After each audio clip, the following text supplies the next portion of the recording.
Hello students, आज आम +3 6 semester core paper 13 unit 1 ले थिबा व्लादिमिर लेनिन यही चैप्टर आज आम most important shirt question discuss करवा जैकि आपण को एग्जाम पाई बहुत गुरुत्व अटे। वीडियो आदु स्किप न करी शेष पर्यंत देखंतु। आउ डेरी न करी एबे आसंतु क्वेश्चन डिस्कस करवा। प्रथम क्वेश्चन कौन आसुची ना डैश आधुनिक कम्युनिस्ट दलर प्रतिष्ठाता किए थिले ना लेनिन थिले। एटा होची रूस क्रांति विषय रे कोआ जायछि। नेक्स्ट क्वेश्चन को जीवा। नेक्स्ट क्वेश्चन आसुचु लेनिन को सिद्धांत विस्तृत व्याख्या करी एहाकू व्यवहारिक रूप देइथिले ना मार्क्स। लेनिन मार्क्स को सिद्धांतर विस्तृत व्याख्या करी एहाकू व्यवहारिक रूप देइथिले। नेक्स्ट क्वेश्चन लेनिन डैश गोष्ठीर मार्गदर्शन करथिले ना बोल्शेविक। बोल्शेविक गोष्ठीर लेनिन होचुंती कोन करथिले ताकर मार्गदर्शन करथिले। को परि से माने आंदोलन करिवे, को प्रकार से माने एकत्रित होई कि सामाजिक उन्नति आर्थिक उन्नति पई कार्य करिवे। सेति पई बोल्शेविक गोष्ठीर लेनिन मार्गदर्शन करथिले। नेक्स्ट क्वेश्चन जीवा। बोल्शेविक एवं डैश मध्य रे विचार युद्ध चलथिला ना मनोसेविक। बोल्शेविक और मनोसेविक मध्य रे विचार युद्ध चलथिला। नेक्स्ट क्वेश्चन लेनिन को द्वारा गठन कर जायथिबा क्रांतिकारी दल नाम डैश थिला ना आरएसडी-एलपी। आरएसडी-एलपी थिला लेनिन को द्वारा क्रांतिकारी दल। Next question what is to be done पुस्तक रचयिता किए ना लेनिन। एटा गोटे सिलेक्टेड क्वेश्चन। नेक्स्ट क्वेश्चन जीवा।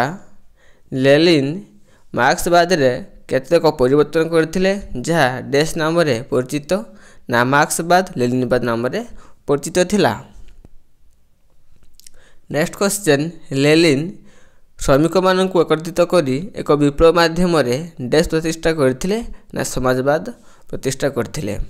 नेक्स्ट क्वेश्चन राष्ट्र संपर्क लेनिन डैश चिंताधारा को ग्रहण करछंती ना मार्क्स चिंताधारा को से ग्रहण करछंती एवं परवर्ती समय रे तांको एक व्यवहारिक रूप मध्ये देइथिले। नेक्स्ट क्वेश्चन राष्ट्र डैश गोष्ठीर स्वार्थ रक्षा पाई श्रमिक मानकु शोषण करथाय ना पुंजीवादी। राष्ट्र कोन करथाय ना पुंजीवादी गोष्ठीर स्वार्थ रक्षा करिया पाई निजर स्वार्थ पूर्ण करिया पाई से श्रमिक मानकु शोषण करथाय। एटा जे लेनिनवाद रो विषय वस्तु। विषय गुटिक टिके क्रिटिकल अच्छे और बुझापी टिके कष्ट होता है। भल भाव बुझने भूल हे ना। नेक्स्ट क्वेश्चन कौन आसुना लेनिन को मतरे साम्यवादी दलर सर्वभारा उपर एकछत्रवाद ही डैश गणतंत्र एटा होची वास्तव गणतंत्र। नेक्स्ट क्वेश्चन को जीवा। लेनिन को मतरे विप्लव पाई श्रमिक मान संगठन करिया पाई डैश आवश्यकता रही ना दलर आवश्यकता रही। नेक्स्ट क्वेश्चन 1917 मसीह जो रूस विप्लव संगठित होता ता डैश को चिंताधारा द्वारा संगठित होता ना लेनिन को द्वारा तांकर जो चिंताधारा थिला एवं तांकर मार्गदर्शन कार्यकारी होइथिला। नेक्स्ट क्वेश्चन लेनिन डैश को पूंजीवाद आंदोलन चरम पर्याय बोली विचार करथिले ना साम्राज्यवाद। नेक्स्ट क्वेश्चन लेनिन को मतरे साम्यवाद प्रतिष्ठा हेबा द्वारा डैश अनावश्यक होता है ना राष्ट्र अनावश्यक होता है। नेक्स्ट क्वेश्चन लेनिन को भाषा रे डैश हेउची राष्ट्र संगठनर सर्वोच्च नियंत्रणकारी अनुष्ठान ना सरकार। नेक्स्ट क्वेश्चन डैश प्रयोग करी लोकमानकु नियंत्रण करिया पई राष्ट्र एक माध्यम अटे ना दल। नेक्स्ट क्वेश्चन प्रति समाज रे डैश टी विपरीत धर्मी श्रेणी रही ना दुईटी विपरीत धर्मी श्रेणी रही। नेक्स्ट क्वेश्चन को जीवा। ना राष्ट्र पुंजीवादी गोष्ठीर स्वार्थ रक्षा पाई डैश को शोषण करिथाय ना श्रमिक मानकु शोषण करिथाय। नेक्स्ट क्वेश्चन जीवा।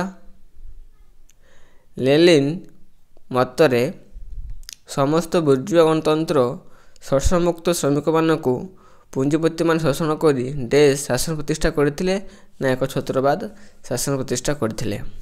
नेक्स्ट क्वेश्चन लेनिन को मतरे राष्ट्र होची क्रमागत डैश संघर्ष सृष्टि एक इस्तार अटे ନା ଶ୍ରେଣୀ ସଂଘର୍ଷରୁ ଏକ ଇସ୍ତାହାର ଅଟେ। ନେକ୍ସଟ କ୍ୱେଶ୍ଚନ୍, ବୋଲସେଭିକ କ୍ରାନ୍ତି ଡେଶ ମସିହାରେ ଆରମ୍ଭ ହୋଇଥିଲା ନା 1917 ମସିହାରେ ଆରମ୍ଭ ହୋଇଥିଲା। ନେକ୍ସଟ କ୍ୱେଶ୍ଚନ୍, 1914 ମସିହାରେ ରୁଷିଆ ଏବଂ ଏହାର ସାମ୍ରାଜ୍ୟ ଶାସକ ଡେଶ ଥିଲେ ନା ଜାର୍ ନିକୋଲସ୍ ଦ୍ୱିତୀୟ। 1914 ମସିହାରେ ଯେଉଁ ରୁଷିଆ ଏବଂ ଏହାର ସାମ୍ରାଜ୍ୟ ଶାସକ ଜାର୍ ନିକୋଲସ୍ ଦ୍ୱିତୀୟ ଥିଲେ। ନେକ୍ସଟ କ୍ୱେଶ୍ଚନ୍, ବୋଲସେଭିକ ରୁଷର ଡେଶ ରାଜନୈତିକ ଗୋଷ୍ଠୀ ଥିଲେ ନା ଶ୍ରମିକମାନଙ୍କର ଅଳ୍ପ ସଂଖ୍ୟକର ସେ ରାଜନୈତିକ ଗୋଷ୍ଠୀ ଥିଲା। ବୋଲସେଭିକ ରୁଷର ଶ୍ରମିକମାନଙ୍କର ଅଳ୍ପ ସଂଖ୍ୟକ ରାଜନୈତିକ ଗୋଷ୍ଠୀ ଥିଲା। ବୁଝିଲା କ୍ୱେଶ୍ଚନଟି। ନେକ୍ସଟ କ୍ୱେଶ୍ଚନ୍ ଯିବା କ'ଣ ଅଛି ନା ବୋଲସେଭିକ କ୍ରାନ୍ତି ସମୟରେ ଡେଶ ଶାସକ ଥିଲେ ନା ଜର୍ଜ ନିକୋଲସ୍ ଶାସକ ଥିଲେ।